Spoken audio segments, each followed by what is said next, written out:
স্বাগত আজকের বাংলাদেশে। আপনাদের সঙ্গে আছে আমি খালেদ মহিউদ্দিন। স্বাস্থ্যই সম্পদ কেতাবি এ কথার সাথে বাস্তবতার খানিক ফারাক থাকতেও পারে, তবে স্বাস্থ্য খাতে জড়িত থাকলে সম্পদের পাহাড় গড়ার নজির এদেশে কম নয়। মন্ত্রী থেকে কর্মী প্রায় সবাই ছুটেছেন অর্থের পেছনে, এরকম অভিযোগ রয়েছে আমাদের স্বাস্থ্য খাতে। এর ফাঁকে রুগ্নদশায় পড়েছে আমাদের স্বাস্থ্য খাত, চিকিৎসকের জায়গা নিয়েছে হাতুড়ে আর ভুয়া বিশ্বজ্ঞ, এরকম কথাও বলছেন অনেকে। এসব নিয়ে আজকের আলোচনা স্বাস্থ্যই সম্পদ। কথা বলতে স্টুডিওতে আছেন বিএম এর সাবেক সভাপতি ডাক্তার রশিদি মাহবুব, আছেন বাংলাদেশ মেডিকেল অ্যাসোসিয়েশন বিএম এর মহাসচিব ডক্টর ইকবাল আরসলান এবং মিডিয়া ব্যক্তিত্ব ডক্টর আব্দুল নূর তুষার। স্বাগত আপনাদের। এছাড়া আমরা চট্টগ্রাম থেকেও ডক্টর নাসিরউদ্দিন মাহমুদের সাথে সরাসরি কথা বলবো। আমি ডক্টর আব্দুল নূর তুষার ভাই, আপনার কাছেই প্রথমে জানতে চাইবো যে স্বাস্থ্য খাতে স্বাস্থ্য খাতে সবচেয়ে দুর্বল দিকগুলি চিহ্নিত করতে বললে আপনি প্রায়োরিটি দিক থেকে কোনগুলিকে এগিয়ে রাখবেন? আমি পাবলিক ডিসকোর্সে আজকে যখন এই বিষয়টি ফ্লোট করা হয়েছে তখন কিছু বিষয় আলোচনা এসেছে, আপনাকে একটু চট করে বলে দিতে চাই। একটি হচ্ছে চিকিৎসকদের নিয়োগ পদোন্নতিতে রাজনৈতিক বিবেচনা প্রাধান্য, মানহীন মেডিকেল কলেজ, চিকিৎসক নার্স আর রোগীর সংখ্যানুপাতের হতাশাজনক চিত্র এবং চিকিৎসকদের অতি অর্থ লোলুপতা বা গ্রামে থাকার অনীহা।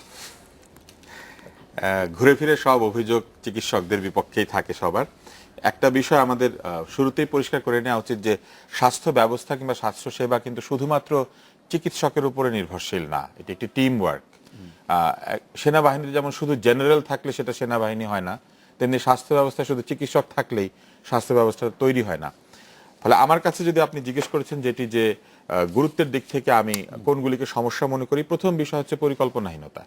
আমাদের স্বাস্থ্য ব্যবস্থার কোনো দীর্ঘমেয়াদী পরিকল্পনা নাই।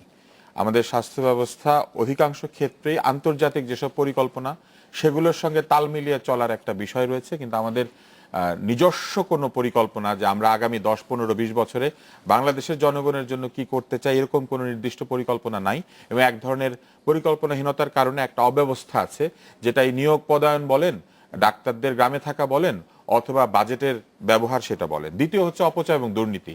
স্বাস্থ্য ব্যবস্থায় প্রচুর অপচয় আছে এবং দুর্নীতি আছে।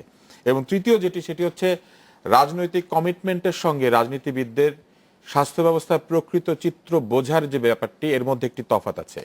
রাজনীতিবিদরা মনে করেন যে ডাক্তারদেরকে চাকরি দিয়ে দিলেই সমস্যার সমাধান হয়ে যাবে, ডাক্তারদেরকে অনেক চাকরি দিয়েছি ফলে মানুষ স্বাস্থ্যসেবা পাবে, কিন্তু এর পাশাপাশি এক ধরনের নীতি প্রণয়ন করা, যে নীতির মধ্যে সকলেই যার যার দায়িত্ব সঠিকভাবে পালন করবে, সেটি সুনিশ্চিত করা সম্ভব হয় না। এই তিনটাকে আমার মনে হয় সবচেয়ে বড় সমস্যা। আর অন্য দিক থেকে যদি আপনি চিন্তা করেন তাহলে বরাবরের যে সমস্যা সেটি কিন্তু রয়েই গেছে। একটি হচ্ছে অ্যাক্সেসিবিলিটি। আমাদের স্বাস্থ্য ব্যবস্থায় কি সকলে সব জায়গাতে প্রবেশাধিকার পায়? দ্বিতীয় হচ্ছে অ্যাভেলেবিলিটি, সব জায়গাতেই সমান স্বাস্থ্য সেবা আমরা পেতে পারি। পঞ্চগড়ে যে স্বাস্থ্যসেবা আপনি পাবেন সেই একই স্বাস্থ্যসেবাকে আমরা ঢাকায় পাই, অথবা ঢাকার মানুষ কি পঞ্চগড়ে গেলে একই ধরনের স্বাস্থ্যসেবা পায় না, কিন্তু একটা বৈষম্য আছে। আর দ্বিতীয় ব্যাপার হচ্ছে অ্যাফোর্ডেবিলিটি। আমরা গরিব দেশে প্রকৃত অর্থে হেলথ কেয়ার ফিনান্সিং এর কোনো ব্যবস্থা নাই। গরিব মানুষ মানেই হচ্ছে সে গরিবের জায়গায় যাবে, কম পয়সায় চিকিৎসা করবে। বড়লোক মানেই হচ্ছে সে দেশে তো বটেই, বিদেশেও চিকিৎসা নিতে পারবে। এই জায়গাতে আমার মনে হয় কাজ করার অনেক প্রয়োজনীয়তা আছে, কারণ সাধারণ মানুষকে চিকিৎসা সেবা দিতে গেলে তার কাছে চিকিৎসা সেবাকে অ্যাফোর্ডেবল করা, পাশাপাশি তাকে ফিনান্স করার ব্যবস্থা করা, এটি খুবই জরুরি। তবে এদিকে রাষ্ট্র মনোযোগী হয়েছে। গ্লোবাল হেলথ কাভারেজ বা গ্লোবাল হেলথ কেয়ারের একটি বিষয় এসেছে, যেটি নিয়ে এখন কাজ করা হচ্ছে। তো এক কথা যদি আপনি বলেন তাহলে আমি বলবো যে এইগুলি হচ্ছে আমাদের এখনকার স্বাস্থ্যসেবার সামনে চ্যালেঞ্জ। আমি একটু ডক্টর ইকবাল আরসলান আপনার কাছে জানতে চাইবো যে স্বাস্থ্য মন্ত্রণালয়ের নতুন মন্ত্রী এসেছেন 10ম সংসদ নির্বাচিত হওয়ার পর, আগের মন্ত্রীকে আপনি সফল বলবেন না ব্যর্থ বলবেন? মন্ত্রী যদি ব্যর্থ হন তবে সরকার স্বাস্থ্য খাতে সফল নাকি ব্যর্থ? না, আপনার আমি বলবো যে আপনার আগের মন্ত্রী মহোদয় সফল, অবশ্যই সফল। আপনারা যদি পর্যালোচনা করেন যে গত 5 বছরের, সেটা হচ্ছে যে সরকার বাংলাদেশ স্বাস্থ্য ব্যবস্থাপনার জন্য আন্তর্জাতিকভাবে 3টি স্বীকৃতি অর্জন করেছেন। তারপরে স্বাস্থ্য সূচকের সবগুলোই যে অগ্রগতি সাধিত হয়েছে, এবং স্বাস্থ্য ব্যবস্থাপনায় যে বিশেষ করে যে আমি একটি বিষয় উদাহরণস্বরূপ ব্যবহার করতে পারি, সেটা হলো যে ওষুধ সরবরাহের বিষয়টা যে নিয়ন্ত্রণ করা হয়েছে এমনভাবে যে আপনার আগে যে পিলফেরেজ হতো সরকারি ওষুধ, সেটা বন্ধ করা সম্ভব হয়েছে লাল সবুজ মোড়কে ওষুধ সরবরাহের মধ্যে দিয়ে। সরকারি যে চাকুরিতে চিকিৎসকদের নিয়োগ, নার্স নিয়োগ, পদ সৃষ্টি, পদোন্নয়ন, সার্বিকভাবে যে স্বাস্থ্য ব্যবস্থাপনার যে আপনার মৌলিক সমস্যা তো অনেকগুলো ছিল, সমস্ত মৌলিক সমস্যা সমাধান না করা গেলেও যেগুলো স্বল্প সময়ে সমস্যা করা সম্ভব সেগুলো অর্জন করা সম্ভব হয়েছে। সেদিক দিয়ে আমি বলবো যে আসলে বিগত 5 বছরে আমি বলবো যে আমাদের যে মন্ত্রী মহোদয় ছিলেন আফমরুল হক, তিনি সফল, এবং আপনার সরকারও যে সাফল্য অর্জন করেছেন স্বাস্থ্য ব্যবস্থাপনায়। সেই ক্ষেত্রে একটি প্রশ্ন আসেই ডক্টর আসলাম, যে নবম সংসদে যারা সফল তারা মন্ত্রিত্ব দপ্তর ধরে রেখেছেন, যারা মোটামুটি সফল তারা অন্তত মন্ত্রী বা প্রতিমন্ত্রী হিসেবে অন্য মন্ত্রণালয় নিয়োগ পেয়েছেন। তাহলে মানে এটা হচ্ছে যে সরকার মানে বিভিন্ন বিবেচনায় হয়তো এই সিদ্ধান্ত নিয়েছেন, সে বিবেচনাটা কি সেটা আসলে সরকার বা সরকার প্রধান বলতে পারবেন। কিন্তু আপনি মনে করছেন যে সেটা হচ্ছে যে ভিন্ন প্রেক্ষাপটে হয়তো এই সিদ্ধান্তটা সরকার নিয়েছেন বা বাধ্য হয়েছেন। আমি একটু ডক্টর রশিদি মাহবুব আপনার কাছে আসি, যে ডক্টর রশিদি মাহবুব, আমি তুষার ভাই এবং ডক্টর ইকবাল আরসালান দুজনকেই আপনি শুনলেন, এই পরিপ্রেক্ষিতে আপনি কোনো কিছু বলবেন? আমার বক্তব্যটা কিন্তু সোজা, আপনি যেটা বলেছেন আপনি একটু কনফিউজ করে ফেলছেন। জি, স্বাস্থ্য খাতে বাংলাদেশের অবদান আমি বলবো তৃতীয় বিশ্বের একটা মডেল, কিন্তু মেডিকেয়ার নিয়েই কিন্তু আপনাদের প্রবলেম, চিকিৎসা ব্যবস্থা। আচ্ছা, কারণ স্বাস্থ্য খাতে আমার অ্যাচিভমেন্টটা গ্লোবাল পয়েন্টে যদি বলি, পুরস্কার পাওয়ার ফ্রেমে যদি বলি, ডেফিনেটলি আমি বলবো এটা তৃতীয় বিশ্বে কিন্তু একটা নজিরবিহীন। কিন্তু মেডিকেয়ারের যে সিস্টেমটা এখানে আছে সেটা কিন্তু কলোনিয়াল সিস্টেমের থেকে এখানে এটা কনভার্ট হচ্ছে। কলোনিয়াল সিস্টেমটাকে কোনো কোনো সময় আমরা একটা হোয়াইট ওয়াশ করি, আর কলোনিয়াল সিস্টেমের মূল ব্যাপারটা ছিল চ্যারিটি, আর জনগণ এখন কিন্তু এটাকে রাইটস হিসাবে চাচ্ছে। এই চ্যারিটি এবং রাইটস এই দুই জায়গায় দ্বন্দ্ব, আর সেখানে ভুক্তভোগী হচ্ছে আমার ডাক্তার। ডাক্তারকে দিয়ে আপনি চ্যারিটির কাজ করাতে চাচ্ছেন, আর জনগণ সেখানে তার রাইটসের অধিকার হিসাবে চিকিৎসাটা চাচ্ছেন। সেখানে রাজনীতিবিদ বলেন, দেশও এটা সেইভাবে নিচ্ছে না। কারণ এই যে খোলালচা পাল্টানো দরকার মেডিকেয়ারের, সেটা কিন্তু কেউই করতে রাজি হয় না। ওটার জন্য কিন্তু রাজনীতিক একটা সিদ্ধান্ত লাগবে যে আমরা এদেশের চিকিৎসা ব্যবস্থাটা কি করব। চিকিৎসা ব্যবস্থা বিনা পয়সায় সরকারি হাসপাতালে কতটুকু দিবে, কাকে দিবে, তার কোনো নির্ণয় নাই। যাও পায় সোশ্যাল ফেস ভ্যালু যার ভালো, সে গিয়ে ওটা পায়। ডাক্তারকে আপনি গ্রামে পাঠাচ্ছেন, নাতুরাম সর্দার, তার চিকিৎসা দেওয়ার যোগ্যতাটা কিন্তু এখানে কম।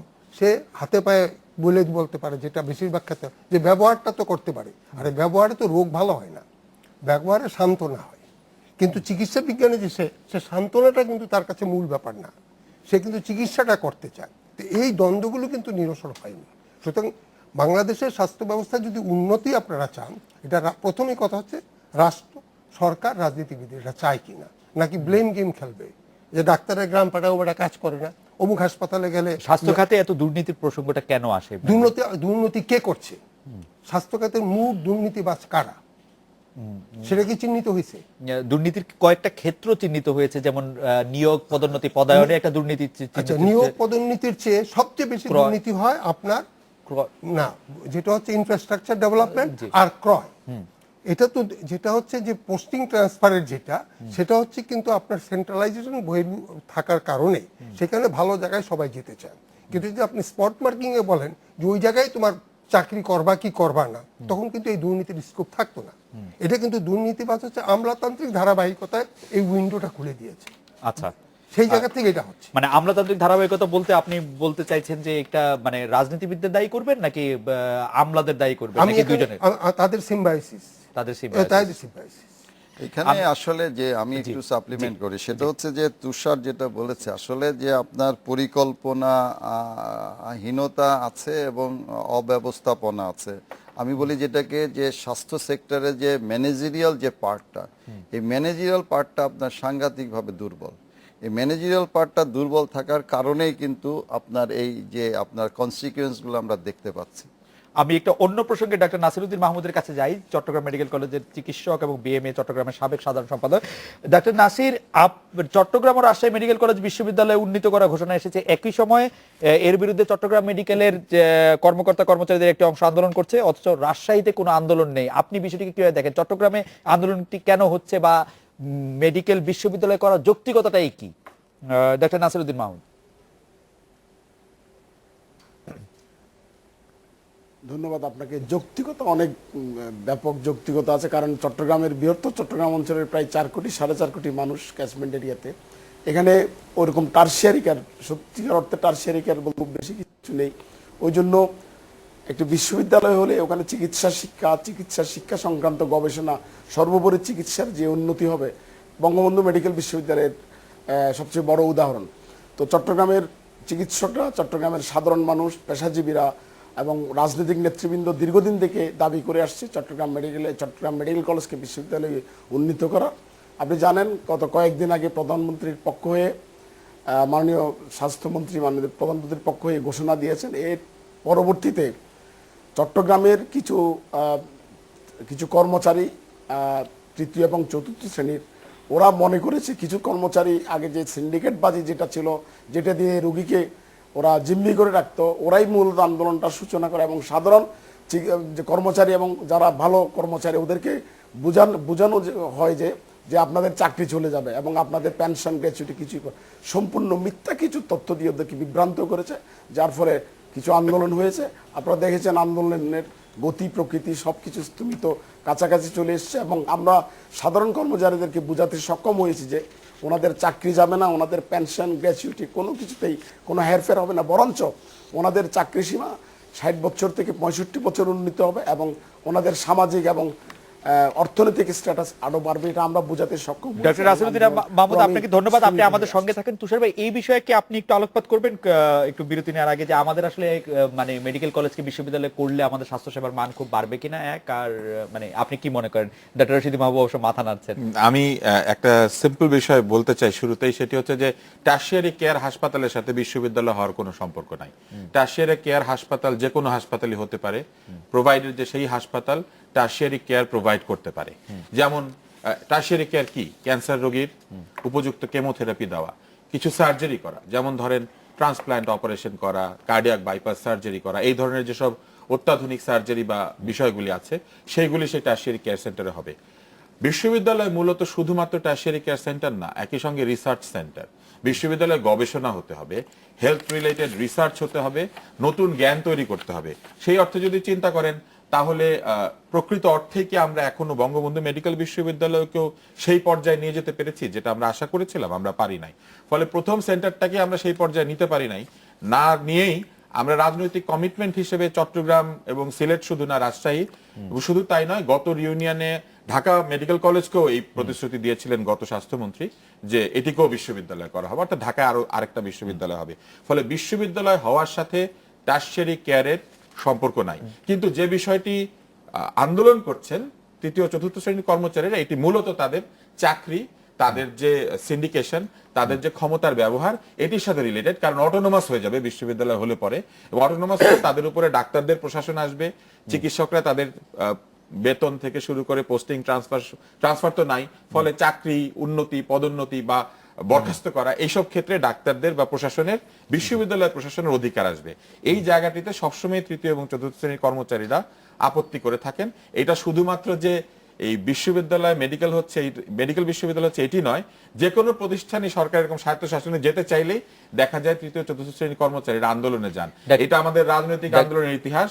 এবং এটি কিন্তু আরেকটা কথা আপনাদেরকে মনে করিয়ে দিতে চাই, রাজনৈতিকভাবে কিন্তু চিকিৎসকদের চাইতে এই তৃতীয় চতুর্থ শ্রেণীর কর্মচারীরা অনেক বেশি মূল্যবান, কারণ তারা সংখ্যায় বেশি, তাদের দলবদ্ধ হবার ক্ষমতা বেশি, এবং তাদের রাজনৈতিক মূল্যও বেশি। আমি যখন ছাত্র রাজনীতি করেছি আমি দেখেছি যে তাদের access to minister and higher levels আর sometimes far greater than medical professional. Doctor Iqbal আরসালানের কাছে আমরা এই বিষয়ে শুনবো এবং ডক্টর রশিদুল মাহবুবের কাছে শুনবো, কিন্তু আমরা একটা বিরতি নিচ্ছি। বিরতির পর ফিরে এসে এই প্রসঙ্গের সঙ্গে একটু যদি যুক্ত করেন যে একসময় ছোটখাটো সমস্যায় হাতুড়ে ডাক্তাররা ছিলেন, কিন্তু এখন তাদের বদলে ভুয়া বিশেষজ্ঞরা খবরের শিরোনাম হচ্ছেন। বিবর্তন বা পরিবর্তনের কারণ কি? হাতুড়ে চিকিৎসক না ভুয়া বিশেষজ্ঞ, কারা বেশি বিপজ্জনক? আমরা জানি যে দৈনিক প্রথম আলোতে খবর হয়েছিল কয়েকদিন আগে যে নামের পাশে এমবিবিএস, এফসিপিএস, এমডি, পিএইচডি সহ নানা রকম ডিগ্রি বাহার লাগানো হচ্ছে এবং সেটা দেখার কেউ নাই। ডক্টর ইকবাল আরসালান যদি এই বিষয়ে একটু করেন, আমরা বিরতি নিয়ে ফিরছি আপনার কাছে। হাজিরা দিয়ে তারপরে কোথাও না কোথাও নানাভাবে নিজেকে ব্যস্ত রেখে পড়াশোনা করে দ্রুত পোস্ট গ্রাজুয়েশনে ভর্তি হয়ে তাদের ক্যারিয়ার তৈরি করার চেষ্টা করে। বাংলাদেশের স্বাস্থ্য ব্যবস্থার সবচাইতে বড় ত্রুটি হচ্ছে বাংলাদেশের স্বাস্থ্য ব্যবস্থায় জিপির কোনো অস্তিত্ব নাই। জেনারেল প্র্যাকটিশনার নামক কোনো বস্তুকে এই রাষ্ট্র স্বীকার করে না। এমনকি সারা দুনিয়াতে সিটি কর্পোরেশন গুলা জিপিদেরকে চাকরি দেয়। সিটি কর্পোরেশন তার বিভিন্ন জায়গাতে, মিউনিসিপ্যালিটি গুলাতে বা এখানে যদি আপনি ওয়ার্ড বলেন, সেইখানে সরকারিভাবে জিপি প্র্যাকটিস করার ব্যবস্থা করে দেয়। বাংলাদেশে কোনো জিপি নাই, ফলে সকল চিকিৎসক তারা নিজেদেরকে স্পেশালাইজ করার চেষ্টা করে, Right. ফলে এই জায়গাতে ডাক্তাররা একটা পিছিয়ে যায়। দ্বিতীয় হচ্ছে, আপনি আমাকে একটা জিনিস বলেন, আপনি যখন পুলিশে চাকরি নেন তখন ড্রেসটাও পান, লাঠিটাও পান, বন্দুকটাও পান। আপনি আর্মিতে চাকরি নিলে ড্রেসটাও পান, অস্ত্রটাও পান। আপনি যদি একটি সরকারি বিটিভিতে চাকরি করলে ক্যামেরাটা পায়। বিটিভিতে চাকরি করলে ক্যামেরাটা পান। ডাক্তার তার নিজের পয়সা দিয়ে স্টেথো কিনে তারপরে সে গ্রামে গিয়ে চিকিৎসা করে। একটা স্টেথোর দাম হচ্ছে, একটা ভালো স্টেথোস্কোপের দাম এখন 7 থেকে 8,000 টাকা। একটা ক্লিনিকে যদি ডাক্তার চাকরি করে তার বেতন হচ্ছে 7 থেকে 8,000 টাকা। এবং একটা বিষয় আমাকে বলেন, যদি আমরা আজকে বিভিন্ন কর্মীদের ন্যূনতম মজুরি নিয়ে এত কথা বলতে পারি, ডাক্তারকে গ্রামে পাঠাবেন? ডাক্তারের বাংলাদেশে কোনো ন্যূনতম মজুরি আছে? নাই। এই কথাগুলো শুনলে অনেকে ভাববেন যে আমি ডাক্তার বলে এটা বলছি, কিন্তু আসলে এটি নয়। আমার কথা হচ্ছে, আমি যেমন গ্রামে বেশি দিন চাকরি করতে পারি নাই, জি। ফলে আমি চাকরি থেকে সরে এসেছি। ফলে যেসব ডাক্তাররা গ্রামে চাকরি করতে পারবেন না, আমি তাদেরকে বলবো আপনারা সরকারি চাকরি ছেড়ে দেন, নিজের ক্যারিয়ার পার্সু করেন। Right. সরকারি চাকরিতে থেকে যদি আপনি বলেন যে আমি গ্রামে চাকরি করব না, এটা হবে না। ঠিক একইভাবে রাষ্ট্রের দায়িত্ব হচ্ছে ডাক্তারকে ইকুইপ করে এখানে পাঠানো। একটা ডাক্তারের সাথে তুষার ভাই, তো আমাদের দুইটা এটা- নার্স লাগে, তুষার ভাই, আপনি কি আমাদের- সেখানে নার্স দেন? তুষার ভাই, আমাদের একটা বিরতি নিতে হচ্ছে। আপনার বিরতির পরে ডক্টর ইকবাল আরসালানের কাছে যে প্রশ্নগুলি আসছে আমি দুটি একটু শুনে রাখি। ডক্টর রনি বলছেন যে বিসিএস ডক্টরদের ডেপুটেশন রুলসটা এত হার্ড কেন? 2015 কি কোনো রেসিডেন্সি এমডি বা এমএস থাকবে না এরকম উনি শুনতে পাচ্ছেন। আর একটি কথা তানিম উনি বলছেন যে আর কতদিন গেলে অ্যাডহক ডক্টরদের রেগুলার এনকাডারমেন্ট করা হবে? আপনি যদি এই বিষয়গুলি একটু আলোকপাত করেন। আর তুষার ভাই যে বিষয়গুলি তুললেন, গ্রামে আসলে ডাক্তার কেন থাকবে? আমাদের নতুন স্বাস্থ্যমন্ত্রী এসে বলছেন যে গ্রামে ডাক্তার রাখাই বড় চ্যালেঞ্জ, কিন্তু তুষার ভাইয়ের কথা শুনে আমাদের মনে হচ্ছে যে গ্রামে ডাক্তার কেন থাকবে একটি যুক্তিও তো ঠিক দেখা যাচ্ছে না। আমরা একটা বিরতি নিয়ে ফিরছি আপনার কাছে।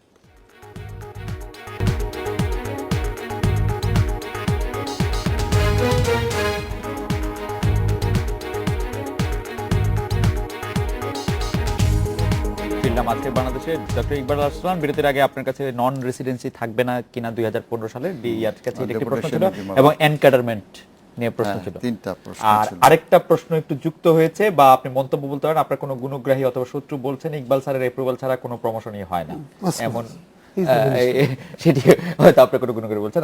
ডক্টর ইকবাল আরসালান, আপনি একটু বলতেন। হ্যাঁ, এক নম্বর হচ্ছে যে আপনার নন রেসিডেন্সি প্রোগ্রাম থাকবে না, এই বিষয়টা হচ্ছে যে একটা বিশ্ববিদ্যালয় আপনার দু ধরনের কোর্স থাকতে পারে না। সারা বিশ্বে, উন্নত বিশ্বে এখন হচ্ছে যে হ্যান্ডস অন ট্রেনিং আমরা বলি, যে হাতে কলমে প্রশিক্ষণের মাধ্যমে উচ্চশিক্ষা, এটা প্রবর্তিত হয়েছে। বাংলাদেশেও কিন্তু বঙ্গবন্ধু বিশ্ববিদ্যালয় 2000 সালে এটা প্রবর্তিত হয়েছিল, এবং 2001 সালে যে নতুন সরকার আসার পরে, সে সময় বিএনপি জামাত সরকার আসার পরে যে আপনার পরিবর্তন আসে প্রশাসনে, তখন তারা এই রেসিডেন্সি প্রোগ্রাম বাদ দিয়ে আবার সেই টট সিস্টেম, পুরাতন সনাতনী সে প্রাগ ঐতিহাসিক যে শিক্ষা ব্যবস্থায় তারা ফেরত চলে যায়। এবং বর্তমান প্রশাসন আসার পরে যে বিশ্ববিদ্যালয় 2009-এর পরে, তারা আবার আপনার 2010 থেকে এই রেসিডেন্সি প্রোগ্রাম শুরু করেছেন। এবং একটা বিশ্ববিদ্যালয়ে একই ডিগ্রি দুইটা কারিকুলামে আসলে চলতে পারে না।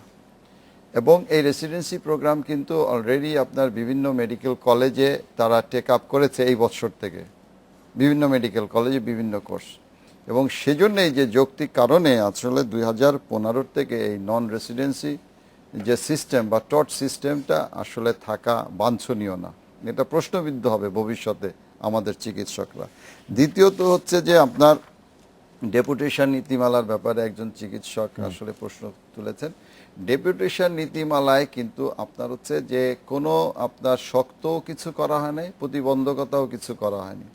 সেটা হচ্ছে যে সরকার তাদের স্বার্থ দেখতে চান যে যাতে ডাক্তাররা, যেটা আমরা আলোচনা করলাম যে retention of doctors in the rural community, এইটার একটা কারণ হচ্ছে যে আপনার এই ডেপুটেশন নীতিমালাটা যদি আপনি সঠিকভাবে বিন্যাস না করেন তাহলে আপনি রিটেন করাইতে পারবেন না। এবং এটা কিন্তু গ্লোবাল আসলে প্রবলেম, যে রিটেনশন অফ মানে junior doctors in the rural area. আর তৃতীয়ত হচ্ছে যে আপনার এনক্যাডারমেন্ট অফ দ্য যে অ্যাডহক ডাক্তার, যাদেরকে আপনার 2010 সালে যে নিয়োগ দেওয়া হয়েছিল শেষের দিকে, এই চিকিৎসকদের যে রেগুলারাইজেশনের জন্য অলরেডি আপনার হচ্ছে যে ডিজি অফিস বা স্বাস্থ্য অধিদপ্তর এবং মন্ত্রণালয় কাজ করছে। কিছু চিকিৎসকের আপনার নিয়মিত হয়ে গেছে চাকরি, এবং পাবলিক সার্ভিস কমিশনে আপনার নথিগুলো আছে, এবং পর্যায়ক্রমে এই কাজগুলো সম্ভব হবে। এবং ধরেন যে আমরা চাই যে যত দ্রুততম সময়ে আসলে এই কাজটা করা সম্ভব। আচ্ছা। আর চতুর্থ প্রশ্ন ছিল যে আপনার- আমার যে কি বলেন নাম, যে আপনার- ইয়া ছাড়া, আপনার- সুপারিশ ছাড়া কোনো যে পদোন্নয়ন হয় না। হয় না।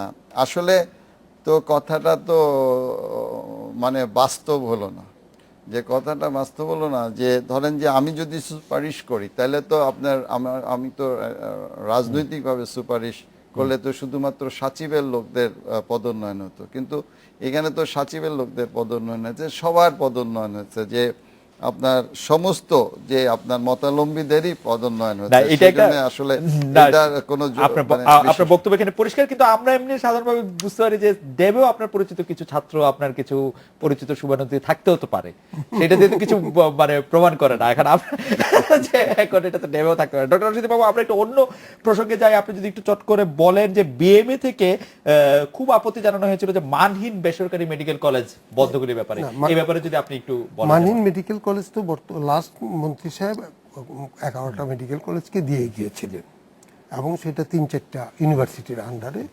এবং সেটা হচ্ছে যে এটা কিন্তু তারা অরিজিনালি যে মেডিকেল কলেজের যেভাবে পারমিট করা হতো, সেইখানে ছিল ট্রাইপার্টিয়েট একটা ব্যাপার ছিল, সরকার, ইউনিভার্সিটি এবং বিএমডিসি। কিন্তু একটা সময়ে কোনো কারণে তারা বলল যে only administrative permission initially to go, এবং সেই রকম অ্যাডমিনিস্ট্রেটিভ পারমিশন 11টা মেডিকেল কলেজকে তারা দিল। কিন্তু বিশ্ববিদ্যালয় তখনও পারমিশন দেয়নি। কিন্তু মফস্বল, চিটাগাং, রাজশাহী, চিটাগাং, সিলেট, ওরা কিন্তু 6টা মেডিকেল কলেজ ওই পারমিশন নিয়ে কাজ শুরু করে দিয়েছে। এই মন্ত্রী যখন আসলো তখন দেখলো যে অ্যাডমিনিস্ট্রেশন ঢাকা ইউনিভার্সিটিও দেয়নি, তখন উনি 11টাকে বললো যে দেওয়া যাবে না। মানহীন বলতে এখানে যেটা বোঝাচ্ছে, যেই জিনিসগুলো থাকলে একটা পারমিশন দেওয়ার যায়, সেই জিনিসগুলোতে সেখানে ঘাটতি আছে বলে প্রমাণিত হয়েছে। সুতরাং এটা কিভাবে হলো সেটা বলতে পারবো না, but what we should say, যে এটা না হয় ভালো। এটা না হয় ভালো। আমরা একটা বিরতি নিচ্ছি তুষার ভাই। বিরতি নেওয়ার পর আপনাকে দিয়ে শুরু করতে হবে যে আপনি এই মুহূর্তে স্বাস্থ্য খাতেরটা যদি আমরা একটা রেলগাড়ি ধরি এবং এটাকে যদি একটু কক্ষচ্যুত বা লাইনচ্যুত ধরি, এটাকে লাইনে নিয়ে আসার জন্য আপনার পরামর্শগুলি কি, এবং আমি ডক্টর ইকবাল আরসালান এবং ডক্টর রশিদ মাহবুবের পরামর্শ শুনেই আজকের অনুষ্ঠান শেষ করতে চাই। আমরা একটা বিরতি নিয়ে ফিরছি আপনার কাছে তুষার ভাই।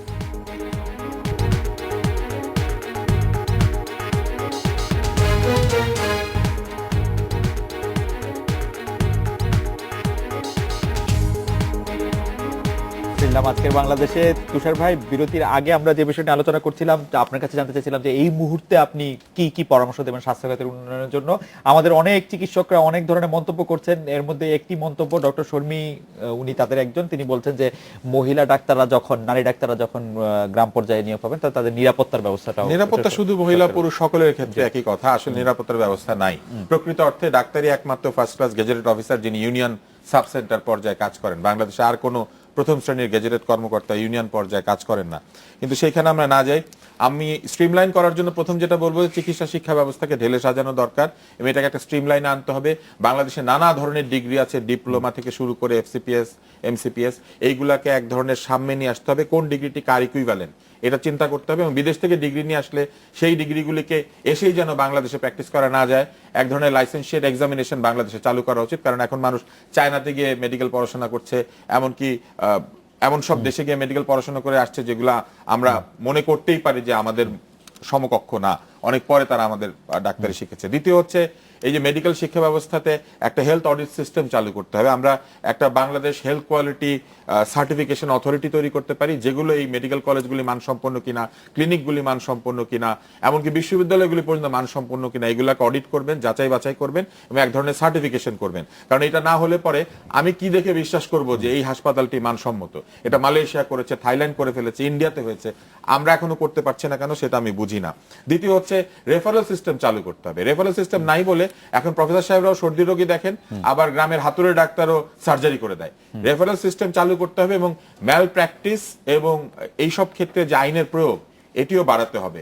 বাংলাদেশে আইন আছে ডাক্তারকে তার দেয়ালে তার সার্টিফিকেটটা ঝুলাতে হবে এবং প্রেসক্রিপশনে তার রেজিস্ট্রেশন নাম্বার ব্যবহার করতে হবে। আনফরচুনেটলি আমরা সরকারি স্বাস্থ্য ব্যবস্থায় যে ছোট ছোট চিট প্যাডের মধ্যে ডাক্তাররা লেখেন সেখানে এটা নাই, ফলে এটা চালু করতে হবে।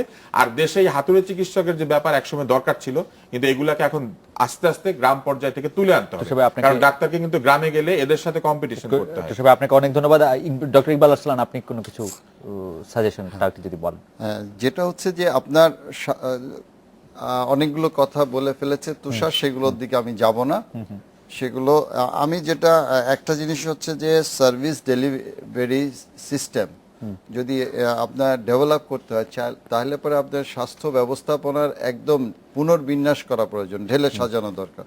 যদি আপনাকে একটা উদাহরণ দিয়ে আমি বলি যে উপজেলা স্বাস্থ্য কমপ্লেক্সে 10 জন জুনিয়র কনসালটেন্ট কাজ করেন, সেখানে মেডিকেল অফিসার মাত্র হচ্ছে যে 4 জন থেকে 6 জন কাজ করেন। এই জনবল দিয়ে আপনি হাসপাতালে যে রোগী যারা ভর্তি থাকেন, আউটডোর রোগী এবং রাউন্ড দ্য ক্লক হাসপাতাল চালানো কোন অবস্থাতে সম্ভব না। সুপারভিশনও যারা আছেন তাদের দিয়ে সম্ভব না। জেলা হাসপাতালগুলো একই পর্যায়ে বিরাজ করছে। সেজন্য আমার প্রথম যে আপনার হবে যে রিস্ট্রাকচারিং বা পুনর্বিন্যাস যে আপনার জনবলের যে স্বাস্থ্য ব্যবস্থাপনায়। দ্বিতীয়ত হচ্ছে যে আমি সেবার বিষয়টা বলছি। দ্বিতীয়ত হচ্ছে যে কমিউনিটি ক্লিনিক থেকে বিশেষায়িত হাসপাতাল পর্যন্ত আমাদের একটা এসওপি তৈরি হওয়া উচিত জাতীয় পর্যায়ে, যে কোন পর্যায়ে কোন পর্যন্ত এরা চিকিৎসা প্রদান করবেন। এবং সেই এসওপিটা তৈরি হলেই কিন্তু তুষার যে কথাটা বললো যে রেফারেল সিস্টেম অটোমেটিক্যালি চলে আসবে এবং যে আপনার স্বাস্থ্য সেবার যে মান সেটা টার্সিয়ারি লেভেলের উপরে চাপ কমে যাবে এবং আরো হবে। আরেকটি বিষয় হচ্ছে যে আজকে আমরা দেখতে পাচ্ছি যে বেসরকারি মেডিকেল কলেজ নিয়ে কথা হচ্ছে, কিন্তু সরকারি মেডিকেল কলেজ নিয়ে কথা হচ্ছে না। ইতিমধ্যে আপনারা জেনেছেন যে আরো 5টা সরকারি মেডিকেল কলেজ 5টা জেলায় যে স্থাপনে নীতিগত অনুমোদন হয়েছে। তো আজকে কেন আমাদের এই যে আপনার জেলা পর্যায়ে নেতৃবৃন্দ বা আপনার জনগণ এই আপনার মেডিকেল কলেজ চাচ্ছেন কেন? তাদের একটা ধারণা হচ্ছে যে মেডিকেল কলেজ হলেই তারা স্বাস্থ্য ব্যবস্থা সুনিশ্চিত হবে তাদের। সেজন্য আমি মনে করি যে আমরা যদি জেলা হাসপাতালগুলোকে পুনর্বিন্যাস করে যদি মেডিকেল কলেজ হাসপাতালের মতো যে টোটাল সার্ভিসটা এনশিওর করতে পারি, তাহলে কিন্তু জনগণ আপনার মেডিকেল কলেজ এইভাবে চাইবে। ভালো কথা। এটা কিন্তু মারাত্মকভাবে যে সুদূর প্রসারী ক্ষতি আমাদের জন্য স্বাস্থ্য ব্যবস্থা। এই বিষয়টি নিশ্চয়ই ডক্টর রশিদ মাহবুব, আমি একটু ওর সাথে সাপ্লিমেন্ট করছি। অ্যাকচুয়ালি হেলথ সার্ভিসের reform with autonomy and at the same time regulatory mechanism, এই তিনটা একত্র করা দরকার। এছাড়া এটা এই মুহূর্তে কিছু করা যাবে না। তবে তার আগে যেটা দরকার তুষারের সাথে যে skill based medical education, paramedics বলেন, নার্সেস বলেন, এই হেলথ ম্যান পাওয়ার প্ল্যানিং এর সাথে সেটা সংযুক্ত করতে হবে, যাতে বেকারও না থাকে, স্কিলফুল তাদেরকে আমি ইউটিলাইজ করতে হবে। এটা ন্যাশনাল প্ল্যানিং এর দরকার। থার্ড যেটা আসছে সেটা হলো হেলথ ফাইন্যান্সিংটা কি হবে, এটার কিন্তু আমাদের জানা নাই। সরকারের বাজেট থেকে এই টাকা দিতে পারবে না। Fourth last one, free treatment এন্টাইটেলমেন্টটা কাদের হবে? এইগুলো যদি আপনি না দেন তাইলে ডাক্তার ওই ব্লেম গেমগুলো, সরকার ডাক্তার, জনগণের ডাক্তার, এইগুলো চলবে। এইগুলো যদি আপনি একটা কম্পার্টমেন্টে নিয়ে এসে একটা করতে পারেন, তাইলে দেশের স্বাস্থ্য ব্যবস্থাটা হয়তো আধুনিক করে উন্নত হবে। আপনি, আমার মনে হয় যে দর্শকদের কাছে বিষয়টি পুরোপুরি পরিষ্কার হয়েছে। অনেকগুলি বিষয়ও আজকে আলোচনা এসেছে। আজকে অনুষ্ঠানে আসার জন্য ডক্টর রশিদ মাহবুব, ডক্টর ইকবাল আরসালান, ডক্টর আফজানুর তুষার, আপনাদের অনেক ধন্যবাদ। এই ছিল আজকের বাংলাদেশের দেখা হবে আগামীকাল এই সময়। শুভ